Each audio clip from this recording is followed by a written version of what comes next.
بسم الله الرحمن الرحیم. در راستای اصل 86 قانون اساسی و ایفای وظایف نمایندگی مجلس شورای اسلامی در مورد مواضع و عملکرد جناب آقای پزشکیان نکاتی را به استحضار ملت بزرگ ایران خواهم رساند. الف، بررسی مواضع و عملکرد اقتصادی. جناب آقای پزشکیان، با در پیش گرفتن سیاست غلط آزادسازی نرخ ارز و آزادسازی قیمت انواع کالاها و خدمات و بدون توجه به تذکرات و هشدارهای کارشناسان دلسوز باعث شدید تا قیمت ارز از حدود 57,000 تومان به حدود 136,000 تومان برسد، یعنی حدود 140% افزایش قیمت و تضعیف شدید ارزش پول ملی. قیمت سکه را از حدود 40 میلیون تومان به حدود 153 میلیون تومان رساندید، یعنی حدود 280% افزایش قیمت. مر را از کیلوی 80,000 تومان به حدود 170,000 تومان رساندید، یعنی حدود 112% افزایش قیمت. شیر خام را از کیلوی 15,000 تومان به حدود 60,000 تومان رساندید، یعنی حدود 300% افزایش قیمت. برنج مرغوب ایرانی را از کیلوی 130,000 تومان به حدود 400,000 تومان رساندید، یعنی بیش از 200% افزایش قیمت. نان سنگک آزادپز را از 5,000 تومان به 25,000 تومان افزایش دادید، یعنی 400% افزایش قیمت. و قس علی هذا. به نظر میرسه تعمدی وجود داره تا با گران کردن روز به روز کالاها و افزایش فشار معیشتی بر مردم اونها رو تحریک به آشوب و اغتشاش کنند. جناب پزشکیان، شما به دلیل آنکه طی 1 سال اخیر میلیون ها نفر رو به زیر خط فقر سوق دادید، سفره مردم رو روز به روز کوچک و کوچکتر کردید و ناکارآمدی خودتون رو در اداره امور اقتصادی کشور نشون دادید، آیا صلاحیت ادامه تصدی پست ریاست جمهوری رو دارید؟ این وضعیت نابسامان نتیجه عملکرد افرادی است که جناب عالی برخلاف توصیه ها و هشدارهای مقام معظم رهبری در کابینه خودتون به کارگیری کردید. جناب پزشکیان، بارها ادعا کردید که مطیع اوامر و راهنمودهای مقام معظم رهبری هستید، اما عملکرد شما خلاف این ادعاها را نشون میده. آقای پزشکیان، علیرغم آنکه مقام معظم رهبری فرموده بودند از افرادی استفاده کنید که از بن دندان به انقلاب و نظام و ارزش‌های اسلامی معتقد باشند و دارای سوء سابقه نباشند، اما شما یک فردی رو به عنوان وزیر اقتصاد انتخاب و معرفی کردید که خودش متهم یک پرونده فساد اقتصادی بود و پروندهش هنوز مفتوح بود. دو، یکی از افرادی که به عنوان وزیر انتخاب کردید در فتنه 88 نقش داشته و بنا بوده در همان ایام بازداشت بشه. گزارشاتی نیز از دست داشتن وی در برخی مفاسد اقتصادی منتشر شده بود. سه، یکی از افرادی که به عنوان وزیر انتخاب کردید در تحسن مجلس ششم و نوشتن نامه جام زهر به رهبری دست داشته و از عناصر بازداشتی و فتنه‌گر به عنوان مدیر در زیر مجموعه خودش استفاده کرده. چهار، یکی دیگر از افرادی که به عنوان وزیر انتخاب کردید در فتنه 1401 نقش داشته. 5، یکی از افرادی که به عنوان وزیر انتخاب کردید برخی رؤسای انقلابی دانشگاه ها رو برکنار و به جای اونها افراد مسئله دار رو منصوب میکنه و سپس برخی اساتید و دانشجویان که به دلیل ارتکاب جرائم مختلف اخراج شده بودند رو دوباره به دانشگاه ها برمیگردونه تا همون کارها رو مجددا از سر بگیرند. 6، فردی رو به عنوان وزیر جهاد کشاورزی انتخاب کردید که علیرغم اون که در حوزه مسئولیتش افتضاح به بار آورده، اما مستقیم در چشم نمایندگان مجلس نگاه میکنه و گزارش خلاف واقع میده. 7. یکی دیگر از افرادی که به عنوان وزیر انتخاب کردید طبق برخی گزارشات در یک سفر تفریحی خانوادگی چند روزه نزدیک به 1 میلیارد تومان هزینه میکنه. 8. فردی رو به صورت غیرقانونی به عنوان معاون اول خودتون منصوب کردید که یکی از فرزندانش دارای تابعیت مضاعف بیگانه می باشد. 9. فرد دیگری رو به صورت غیرقانونی به عنوان معاون راهبردی خودتون منصوب کردید که فرزندانش دارای تابعیت مضاعف آمریکایی بودند. 10. فرد دیگری رو به عنوان معاون خودتون انتخاب کردید که قبلا به اتهام مفاسد اقتصادی بازداشت شده بود. 11. فرد دیگری رو به عنوان معاون خودتون انتخاب کردید که در فتنه 1401 مطالب کذبی رو علیه نیروهای انتظامی و امنیتی منتشر کرده بود و به اعتراف خودش قبلا قصد استخدام در اداره‌ای داشته اما رد صلاحیت شده بود.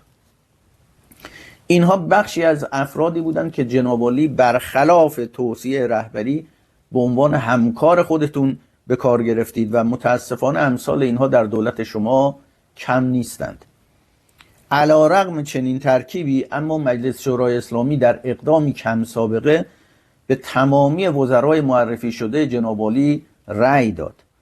اما آیا شما قدر این همکاری مجلس رو دونستید یا برعکس به توصیه ها و پیشنهادات دلسوزانه نمایندگان مجلس بی‌اعتنایی کردید؟ به بررسی عملکرد و مواضع فرهنگی. جناب پزشکیان، در مورد وضعیت فرهنگی کشور نیز باید گفت که در این 1 سال و چند ماه با عملکرد غلط فرهنگی خودتون و با مخالفت با قانون عفاف و حجاب باعث شدید تا فرهنگ فاسد غربی و بی‌حجابی و بی‌بندوباری به شدت گسترش پیدا کنه. علیرغم اون که در شهریور 1403 قانون عفاف و حجاب به تایید شورای محترم نگهبان رسیده بود، اما جناب عالی اعلام کردید که این قانون رو قبول ندارید و اگر ابلاغ بشه اون رو اجرا نخواهید کرد. این در حالی بود که مقام معظم رهبری کشف حجاب رو حرام شرعی و حرام سیاسی اعلام کرده بودند. یعنی مسئولین بایستی جلوی این فعل حرام و خلاف قانون رو بگیرند. اما شما درست برعکس عمل کردید. وقتی هم که نیروی انتظامی خواست جلوی این قانون شکنی ها رو بگیره، جناب عالی نیروی انتظامی رو از برخورد با قانون شکنان منع کردید. در واقع با این کار خودتون زمینه گسترش فساد و فحشا در جامعه و اشاعه فرهنگ فاسد غربی در جمهوری اسلامی ایران و اندلسی کردن ایران رو به وجود آوردید. مخالفت جناب عالی با اجرای قانون عفاف و حجاب باعث شد که مقام معظم رهبری به شما بفرمایند مگر می توانید قانون را قبول نداشته باشید؟ از سوی دیگر سال گذشته با درخواست جناب عالی از پیامرسان جاسوسی واتساپ رفع محدودیت شد. همان پیامرسانی که تحت کنترل آمریکا و رژیم صهیونیستی بوده و نقش مهمی در ترور فرماندهان نظامی و دانشمندان هسته‌ای ایران داشته. همکنون نیز شما بنا دارید تا از سایر سکوهای جاسوسی آمریکا و رژیم صهیونیستی مثل اینستاگرام و تلگرام رفع محدودیت کنید تا دشمنان نظام جمهوری اسلامی ایران هیچ محدودیتی در جاسوسی و ضربه زدن به سرمایه های نظام نداشته و همچنین با اشاعه انواع فیلم، عکس و برنامه‌های غیر اخلاقی و مستهجن زمینه گسترش فرهنگ فاسد غربی رو نیز فراهم کنند. این در حالی بود که مقام معظم رهبری فرموده بودند با هر گونه بازگشایی، یعنی بازگشایی سکوهای خارجی بدون قانونمندی مخالفم. در همین رابطه حجت الاسلام روانبخش نماینده محترم قم طی سخنانی اظهار داشتند پزشکیان به ابطحی رئیس دفتر دولت اصلاحات گفته بود شما صبر کنید آنچه خاتمی نتوانست انجام دهد دولت من انجام خواهد داد، ولی باید صبور باشید. یعنی شما بنا دارید تا اقدامات ضد فرهنگی دولت خاتمی رو تکمیل کرده و زمینه رو برای گسترش فرهنگ فاسد غربی آماده کنید.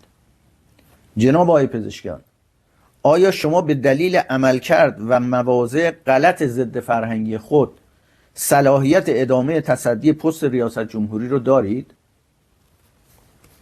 جیم، بررسی مواضع و عملکرد سیاسی.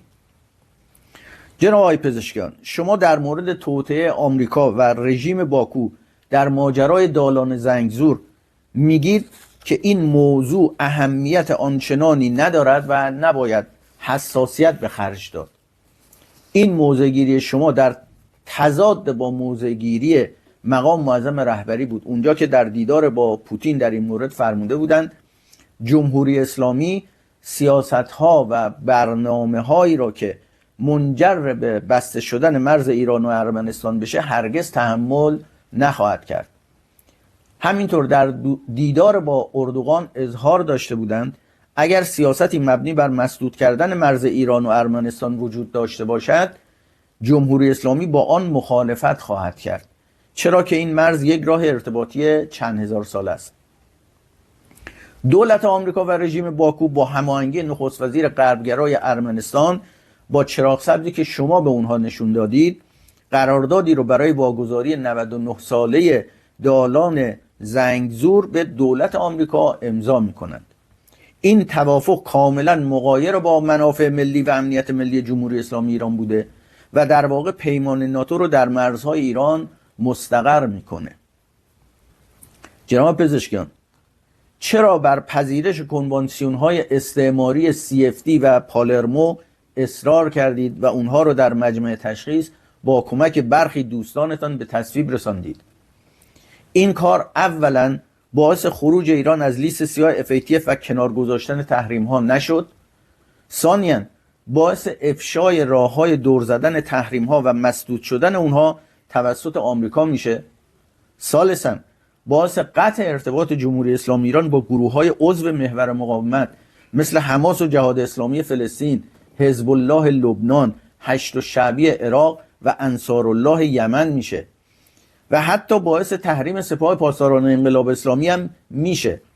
و چنانچه آمریکا و اسرائیل یا یکی دیگر از متحدین اونها اعلام کنند که برخی از فرماندهان سپاه جزء تروریست ها هستند باید اونها رو دستگیر کنیم و تحویل اونها بدیم. این یک خیانت بزرگ بود. جناب پزشکیان، شما سال گذشته گفته بودید که ما خواهان برادری با آمریکا هستیم و آمریکا باید برادریش رو به ما اثبات کنه. علی‌رغم اون که آمریکا در طی 46 سال گذشته حتی لحظه ای از فکر نابودی و سرنگونی نظام جمهوری اسلامی ایران غافل نبوده و هر کاری در این راستا از دستش برمی اومده انجام داده، باز هم شما خواهان برادری با شیطان بزرگ میشید. جناب عالی در طی یک سال گذشته بارها برای مذاکره با آمریکا اعلام آمادگی کردید. درخواست‌های مکرر شما برای مذاکره با آمریکا به چه معناست؟